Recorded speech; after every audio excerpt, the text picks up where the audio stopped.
C'est un leader ya Congo profond, leader na mapata. Asilisa luxe ya avion, atia complexe ya avion mopandi, compagnie aérienne o etika voyage na défaut. Pour a commisser yango eloko pamba bondi melanga que à travers l'avion na yemo kwake Airbus 330, Airbus 320 pe à terre. Quel que soit rang social na yo, CAA a pesi opportunité, ya ko voyager sans plaignant pour a bouki ba prix a commissi yango très abordable. Billet nyonso eza ko kita o voyager partout n'étendue nyonso RDC, tina Congo profond. Prix à billet, engaye, neti kaka nyampoul, et comme très abordable veut dire, moto tout quel que soit rang social na ye, anati na koka mingai na nzoto te, pour na ko voyager. On peut femme d'affaires, commerçant, politicien, ba responsable d'entreprise, ba enseignant, et ezala yo chayo, lelo na modèle CAA, boukeli ba prix à billet, ni melanga ke complexe ya ko voyager, sili,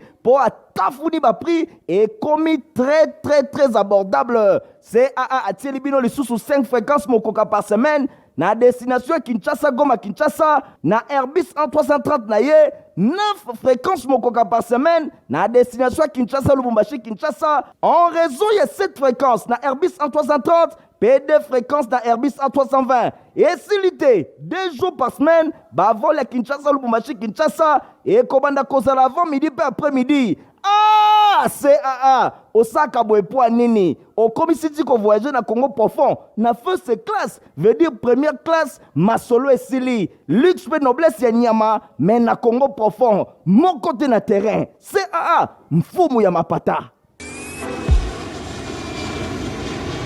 Mbote na bino nyonso balandi ya journal ya peuple pour un peuple info lingala to fongolango pona sabino que COP26 président de la République Félix Antoine Tshisekedi Tshilombo a gagné 1,5 milliard de dollars pour na protéger bassin ya fleuve Congo ndenge héritier Mapindemi a expliqué na commentaire na ye. Chef de l'État Félix Antoine Tshisekedi Tshilombo na discours na ye mardi 2 novembre na oya tribune ya 26e conférence ya ba Nations Unies pour na climat na Glasgow na mboka Écosse a présenté ki ba ressources naturelles ya République démocratique du Congo oyo ezali kotalisa RDC azali pays moko solution liboso ya réchauffement climatique et pai wapi mokili mobimba ezali kosala face na yango. Félix Tshisekedi a rappelé qu'il n'a pas participant qu'un beau Canaï, République démocratique du Congo, et en a plus de 60% de la forêt, c'est-à-dire bassin du Congo, deuxième poumon mondial pour la lutte contre le changement climatique. Mboka Oyo, Ezali Bongo, na ba richesse, yandenge na ndenge, et sengeli communauté internationale mobimba, baye bana kozwango à compte, pambate République démocratique du Congo, azana massif forestier, azana ba fourbière, pe ba ressources, ya maï, ya minéraux moko stratégique pe ezali ko présenter mboka oyo loko la solution na crise ya likambo etali climat na tina wana asengi na ba leader pe ba décideur nyonso ya mokili mobimba ensemble basimba na maboko pour que baye bana ko protéger patrimoine naturel oyo ezali essentiel pour la survie ya humanité ndenge Félix Tshisekedi a déclaré ki RDC azali sous deuxième potentiel agricole mondial après Belgique pe azali ko compter moko 80 millions d'hectares ya ba terre oyo ezali arabe ndenge ba benga kana lopoto ezali pour représenter 60% ya part ya Afrique mobimba kasi malheureusement 10% kaka ba terre oyo ezali exploité faute na politique moko agricole. RDC azali classé na ONU na top 10 ya ba pays oyo bazali frappé na insécurité alimentaire. Chaque année mboka ezali pour dépenser 500 millions à 1 milliard de dollars américains pour na importation ya produits oui bosimba ke na côté à potentiel agricole. RDC azali pe potentiel halieutique alors que le gouvernement azali ko négocier importation ya produits surgelés notamment poisson. RDC azana lac Albert azali deuxième pays plus poissonné na mokili mobimba selon l'expert ndenge batalisi. To changer chapitre, to kene bon la primature pour nous sabino que Premier ministre Jean-Michel Sama Lukonda yambaki lundi 1er novembre une délégation yaba parlementaire belge oyeka makabona André Flat-Haut, ministre d'État belge na cadre ya ko relancer partenariat RDC Belgique. Héritier Mapinde Minadine Assona. Jean-Michel Samaloukonde Kenge, Ayambaki lundi 1er novembre 2021, délégation parlementaire belge, et Kamba Makina André Flao, ministre d'État belge et président honoraire, il y a Parlement fédéral, il y a Belgique, na cadre, il y a relance, il y a partenariat entre RDC et Royaume, il y a Belgique. La question est belée relative na processus électoral, enseignement, santé, et petites et moyennes entreprises, Yangonde et Zalaki évoqué dans Masolo na Bango, na Souka Masolo, André Flao, Alobaki et Paya Panze Sango, audience Oyo, Ezali signal moko ya makasi, pour ko kolisa pe kozongisa partenariat pe ba contact entre RDC na Belgique, ba pays où mibale bazali ko partager histoire moko commune, échange ya premier ministre ezalaki important pe très intéressant pambate et se dérouler na climat moko ya kitoko, balobela ki philosophie pe objectif ya visite parlementaire na bango awa na République démocratique du Congo, ezali visite ya liboso depuis Mikolo Eleki boye André Flao alobi amoni ke ezali bongo visite moko symbolique, balobela ki pe symbolique entre bamboka mibale oyo ezana histoire moko commune. Natina wana il faut que réfléchir de manière équilibrée ndenge homme d'état belge alobaki André Flao ayelobela ki susu makambo etali ba domaine ya ndenge na ndenge reprise ya ba contact oyo ekatanaka depuis Mikolo Eleki, balobela ka ba défi ya ndenge na ndenge oyo ezali défini et pas ya chef de l'état, balobela ki enseignement, santé, formation pe ba initiative ya ndenge na ndenge en termes de ba petites et moyennes entreprises na ba domaine ebele ndenge André Flao alobaki. Alobi séminaire moko ekozala organisé elongo na parlement congolais, ezali séminaire oyo ekosalema na palais du peuple mokolo ya vendredi. Premier ministre a co-participé peut-être et kozala bongo marqué na intérêt, balobela ki pe likambo etali seni processus électoral pe ba future visite ya courtoisie oyo ekosalema Mikolo Eleki entre bamboka mibale esengeli bosimbake ezali visite ya liboso pona bango pe ezali signal moko très fort pe signal moko symbolique pona kokolisa bondeko entre RDC na Belgique. Pona kosukisa masolo etali Premier ministre Jean-Michel Samaloukonde mardi ayambaki. Pona kosukisa masolo etali Premier ministre Jean-Michel Samaloukonde mardi 2 novembre ayambaki na cabinet na ya musala délégation ya ba femme leader ya province ya Ituri pe ya Nord Kivu elongo basolaki situation sécuritaire ya des provinces wana na dinaso na héritier mapindemi bazaki na compte ya Info Lingala.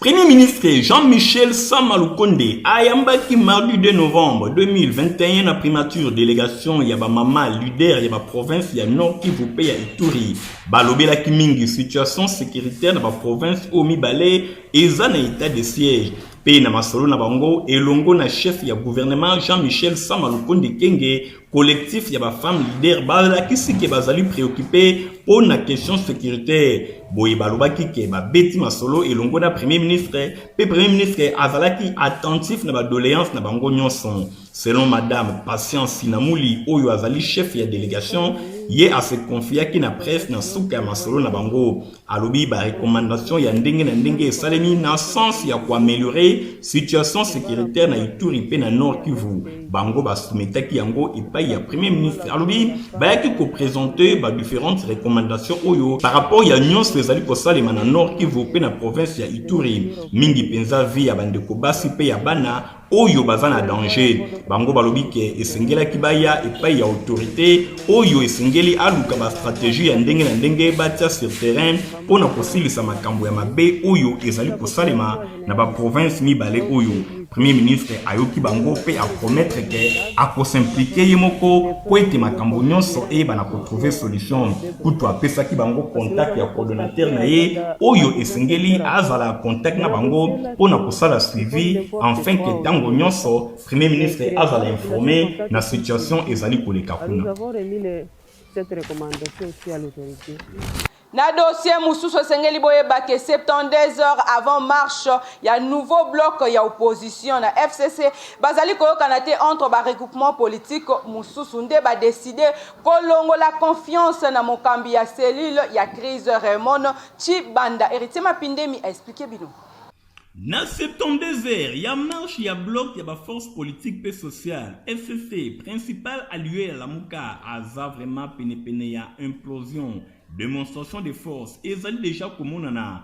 Depuis mise en place, il y a un nouveau bureau, il y a Commission électorale nationale indépendante. Na FCC, bazali kolobali susu, lulubamo côté, guerre, il y a repositionnement, et zali komonana. Bosimba ke 2 postes, il y a membre, il y a plénière, il y a bureau, il y a sénine. Oyo etikala ki pour na opposition, aye banakozwa, yango ezali déjà ko kabola batu. Soki baradi ko mususu naran ya FCC, bazali ko loba rupture esengeli kaka esalema, baye banako désigner batute na bureau ya Denis Kadima. Kasi na ngambo mususu pe bazali koloba luba oyo te. Misusu kati na bango bazali deja kotambola tambola pona koluka ndenge nini ko occuper 2 postes oyo ezali réservé na opposition. Ba regroupement politique ebele bazali kolakisa misapi epai ya Raymond Chibanda, président ya cellule de crise oyo azalaki désigné na conférence de président ya structure oyo pe andimama kana autorité morale Joseph Kabila Kabange.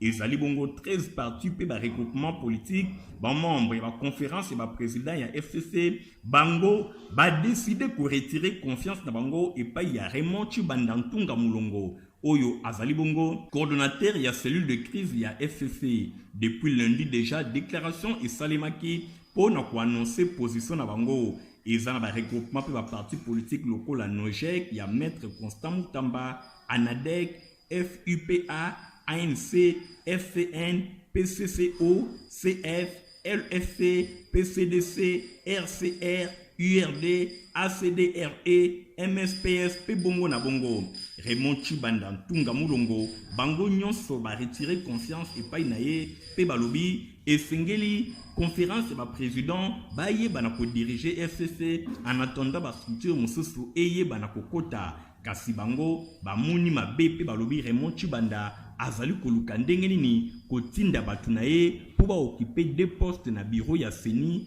oyo ezali réservé na opposition. Na enseignement esengeli boyeba ke EPST toujours bazali koyokana te entre gouvernement na ba syndicat ya ba enseignants des osenga ba élèves ya ba école publique bazala toujours libanda. Héritier Mapindemi reportage. Gouvernement congolais engagé qui depuis Mikoleleki dialogue et longo na ba syndicat ba enseignants congolais pour na tenter kolongo la crise to mouvement ya grève oyo ezali constaté na majorité à l'école à travers République démocratique du Congo. Selon la dernière négociation oyo ezalaki entamée entre ba syndicats ya enseignement et longo na gouvernement congolais, reprise ya ba cours et sengela qui intervenu lundi 1er novembre. Conformément à l'appel Oyo ezalaki lancé na intersyndical ya enseignement primaire et secondaire et PST na Mokuse. D'après constat Oyo et salemi sur terrain, mukolo ya reprise, ba enseignant mususu ba monaki ke esengelaki nanu ko poursuivre grève selon catégorie ya ba enseignant Oyo ezalaki question que le gouvernement aille bana kozwa en considération ba revendication na bango pe kopesa directement ba solution na ba école belé ba élève ba se présenta ki pona kozongela nzela ya mateya kasi yango esalemaki te bazalaki obligé à kozonga na bandako na bango parce que ba enseignant bazalaki présenté esika ya mosala. Constat oyo esalemaki kaka na ville ya Kinshasa te kasi na ba province ebele ya République démocratique du Congo mingi penza na province ya Tanganyika epai wapi ba élève bazalaki pe obligé ya kozonga na bandako na bango. Tobanzi ke gouvernement ya République démocratique du Congo akosala makasi elongo na ba syndicat ya enseignants pona koluka ndenge nini ko trouver solution. Pamba te ekokisi lelo 1 mois mobimba depuis rentrée scolaire et salemaki ba élèves ya ba école publique bazali kotanga te pamba te ba enseignants na bango bazana grève. L'état esengeli asala makasi pona koluka solution afin ko éviter année blanche. To changer chapitre to kene bongo na religion pour na sabino que centre missionnaire d'adoration semana mukuse et kamamaka na révérend pasteur Micho Olenga bazali ko organiser 5e édition ya convention de vrais adorateurs du Christ Kovako na mukuse ko banda bongo du 5 au 12 décembre et en même temps bazako fêter 5e anniversaire na bango. Michael Bustoto a expliqué bino. Come on, join me, let's pray, Lord. Tango bonga ekokaka olinga te lotomo po esi ekoki makambo esalema Kinshasa tango ya makambo ekoki avec 5e anniversaire ya église centre missionnaire d'adoration seulement na mokuse oyo ekumbamaka avec impact et idéologie et pas à l'adorateur qui fait bouger les trônes de Dieu, le pasteur Michel Lenga Kunga. Bazaka organisé convention des vrais adorateurs de Christ. Kovac na mokuse 5e édition. Yambalo yote meza quand c'est l'heure. Et wow! Kovac yambalo yo ezande likambo ya ngonga. Rendez-vous za komanda dimanche 5. Si dimanche 12 décembre 2021.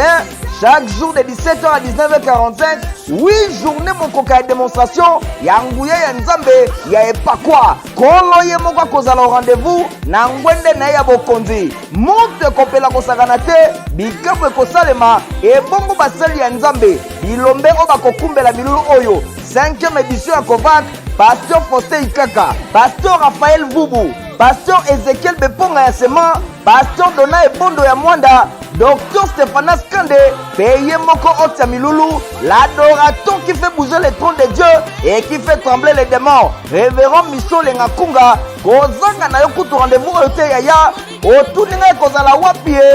temple du centre missionnaire d'adoration Sema, oyo somi na avenue Kimbangu numéro 2, quartier c'est bon na commune ya Mongafula, référence croisement et baveni d'Amsope Kimbangu, et bon mon côté ndoule, et ngaye, groupe Maranatha, ba connecte la bokondi ankolo, et longona ba groupe Misusu. Ah oui, lelo eza lelo, wana eza kadonza ba pesio, au travers 5e édition à Kovac. Quand c'est l'heure. Ngonga ekoki, kozanga te.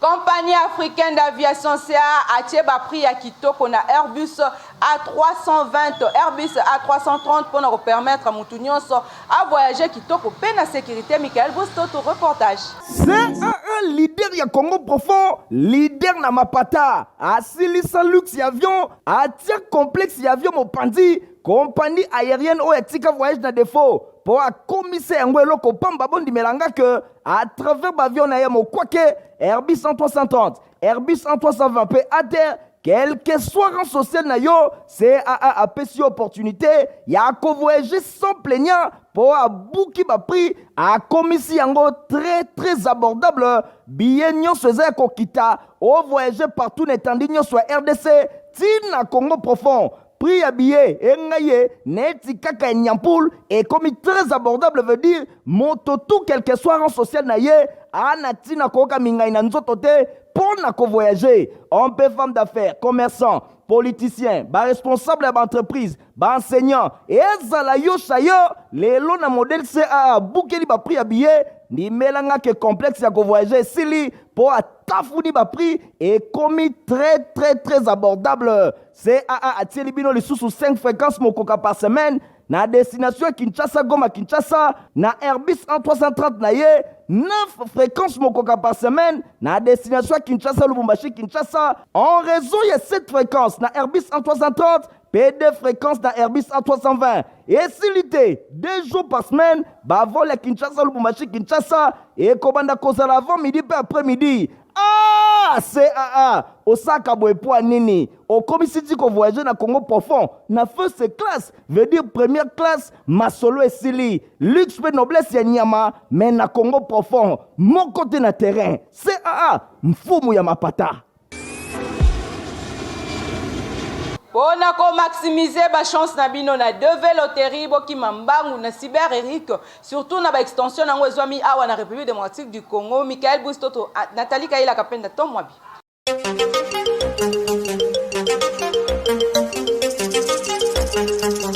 Gaga. Bandi masolo ya deve loterie 2023 depuis mokolo ya le 6 octobre ti mokolo ya le 9 novembre 2021. Oreva Kamboka ya oncle Sam ndeko yokanga bien obeta masolo ya deve loterie esika mosusu ozwa solution te mwana kin ko bukana te esika ya ko participer na masolo ya deve loterie édition 2023 eza kaka na cyber Eric topé na agence Eric Travel. Ya le jeune lion leader Mokondi Bakisela ambassadeur ya développement coach Eric Mwamba azawana pona bino yokandeko awa babetaka debe loterie selon ba norme oyo bazali kosenga na Kinshasa pe na République démocratique du Congo mobimba kaka awa nde na Cyber Eric batimbela masolo olingi obebisa mbongo na yote coach le jeune lion ADG Eric Mwamba azali kozela yo awa prise en charge eza très rassuré ndeko bondi melanga ke na Cyber Eric topé na agence d'Eric ezali na yango biganya année passée plus de 1500 gagnants bino moko bomoni ba passeport na ba visa na bango bazali kokende bongo na mboka Oncle Sam misusu kutu deja bakoma na Cyber Eric topé na agence Eric prise en charge wana kutu balobelaka yango lisusu te ye moko ADG Eric Mwamba accompagnaka bango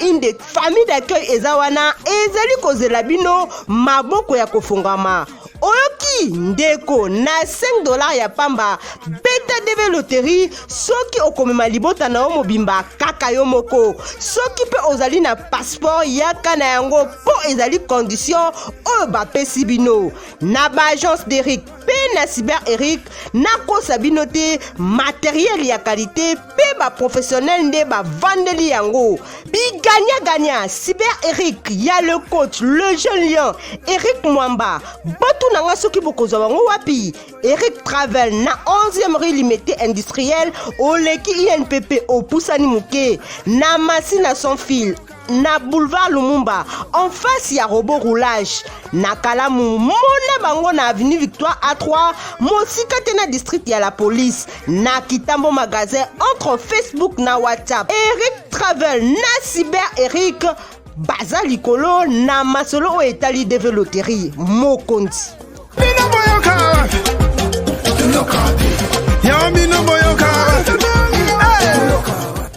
esika ya kozwa basapatu ya kano ya mokwake mobwa ya elenge okwanvie kutu ya poto te eza na 7e rue Lumete epa ya Papa Griffe Ritier Mapindemi Igor Ntingi baexplike baye nyonso basepelaka na basapatu ya kitoko basandali ya kitoko oyo ezali poso ya nyama bakwiri ya ndenge na ndenge oyo ekuba esika eza kaka se moko na place commerciale na 7e rue Limete epai wapi Papa Griffe sa père d'état azali kosala mikoto ya malonga oyo ekuba boye esengeli kaka te kolulaka oyo ezali kouta na mikili ya bapaya na mboka na biso République démocratique du Congo toza pe na batu bazali capable ya kolatisa bana mboka na biloko ya malonga ndenge Papa Griffe sa père d'état ye azali kosala biloko oyo ekuba rien envié na oyo ezali kouta na mikili ya bapaya yango oyo ezali kosalema okiti kaka na 7e rue na commune ya Limete na place commerciale omoni mbala moko Papa Griffe otali ofungoli monoko la musala maboko voilà pourquoi Papa Griffe sa père d'état coordonné un frère na boulot ya Jimmy Stone na beti mbunda pona nini client nyonso aye awa azanga koloba teke bakongole bamitema mabe azanga koloba teke bakonza mboka bamitema mabe botunanga pona nini botana ba œuvre artistique oyoyo souci ya Papa Griffe ezalaka nini chinois bapetio na ba chinois bakolatisa biso te soki babi na karateka oui mais na ndenge pena ya makambo forme population congolaise ntango azolata babora ba chinois ba turc et ça la mawa trop même na bawara mais souci ezali population là ta vrai mais ba autorité mboka bazo comprendre te ezo ça la souci à trop imaginez bino moko tala neti ba biloko o na lati awa mundela auta na mboka na aya sombi akenango mais na mboka na biso batu bazo somba ebele mais ezo koka kolati sa population nyonso tout donc on a sengi na bakonza mboka président de la République premier ministre ya primature ndeko na biso sama oza jeune donc bomekana kosolola entre bino na bino conseil des ministres bobetana lisolo ya Papa Griffe sa père d'état donc nasali trop na mboka oyo et vous allez bien ceux qui vont soutenir la population congolaise à l'attaque bien. Et ezali boye bandeko nyonso bokende musika te pamba te basoulier to bachaussure ya Papa Griff azali kosala ekomi kobima ti na mikili ya libanda. Bino moko bana mboka esengeli bo profiter na yango na ba prix moko abordable hors de toute concurrence. Ba prix oyo ekosepelisa bino epai ya Papa Griff sa père d'état. Na maso mususu esengeli boyeba ke ONG Congo de l'Espoir ya mwana mboka Mao Twene baza kosunga batu bazwa ba bourse d'études pour kene kotanga na Chypre en même temps bazo sala ba formation ya anglais pe informatique. Michael Boustoto, Stéphanas Kande.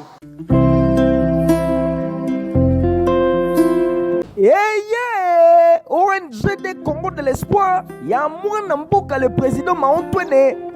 libino makambo ya bolinga kadi otuninga eza nini Congo de l'Espoir ememeli bino opportunité to libaku ya kokende kotenga na Chypre pour la nouvelle année académique 2021-2022 batieli bino ba bourse d'études ya kaka na passeport na yo na ba bulletin ya 4e, 5e pe 6e des humanités na 2 semaines ya pamba oyoki 2 semaines ya pamba ozwi visa na yo kitoko opesi Kinshasa na pipo. Biso ONG Congo de l'Espoir tolobi toza mieux placé mpona kofacilite bino badémarche na courte durée na 2 semaines ya pamba olonge Kinshasa okei kotanga na Chypre.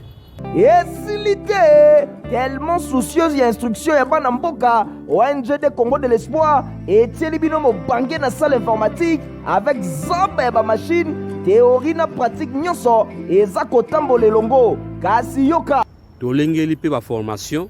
ya langue informatique na banyonso oyo baningi koyekola epa na biso nyonso eza ofele. Merci beaucoup.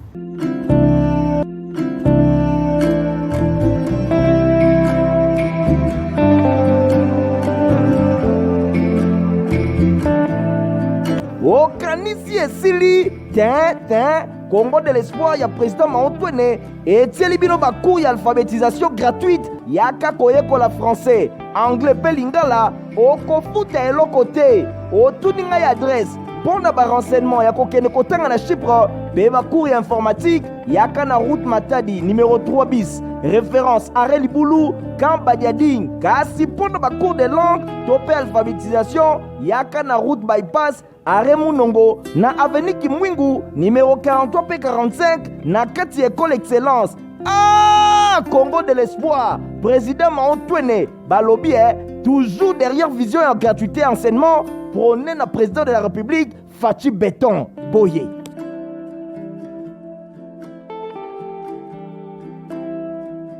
Na sport esengeli boyeba ke Fédération internationale de football FIFA na mukuse wuti kosenga amende na République démocratique du Congo suite na comportement ya ba fanatique bakotaki na match betamaki ya première journée ya éliminatoire ya Coupe du Monde Qatar 2022 Tanzanie entre RDC betamaki kuna na Lubumbashi. Héritier Mapinemi sportif maison a expliqué bino.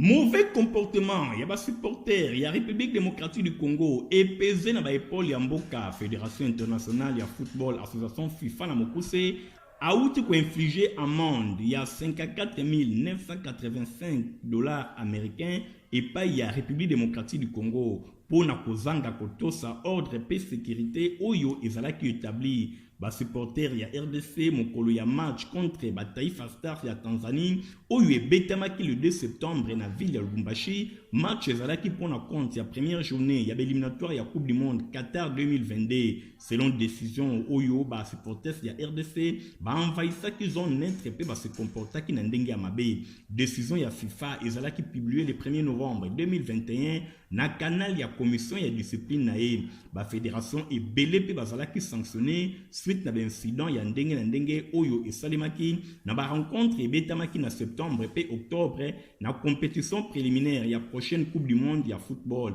RDC azabongo na liste ya ba pays bazali plus de 50 pays mobimba oyo FIFA a outi ko sanctionner suite na comportement mabe ya ba fanatique. Fédération congolaise ya football association FIFA na mokuse esengeli afuta 54 985 $ américains kobanda mokolo sanction ebandi sanction ya makasi ezalaki vraiment infligé na Hongrie pour na ba insulte raciste oyo ba supporters na ye ba bwakaki epai ya bato ya ndenge na ndenge ba utilisaki ba fumigène pe ba blokaki d'escalier fédération hongroise ye azalaki condamné à kobeta ba match na ye mosusu ezali koya en huis clos pour na comportement mabe ya ba fanatique na ye. Nelema oyo nde tindi biso to boucler info linga ya mokona lelo na sima ya caméra Igon Tingi na montage Francis Kanza Christian Kiange Beni édition mais mama ki pa na dino aso na supervision et kuma repa yemeyo héritier Mapinde mille cerveau monteur ngana bino to kuta mikolo ezali koya avec le même plaisir. C'est un leader ya Congo profond, leader na mapata, asilisa luxe ya avion, atia complexe ya avion mopandi, compagnie aérienne ou etika voyage na défaut, pour a commissaire ngwelo ko pamba bondi melanga que à travers l'avion na yamo kwake Airbus 330, Airbus 320 pe à terre, quel que soit rang social na yo, CAA a pesi opportunité, ya ko voyager sans plaignant pour a bouki ba prix a commissi yango très abordable billet nyonso eza ko kita o voyager partout n'étendue nyonso RDC tina Congo profond. Prix à billet, engaye, neti kaka nyampoul, et comme très abordable veut dire,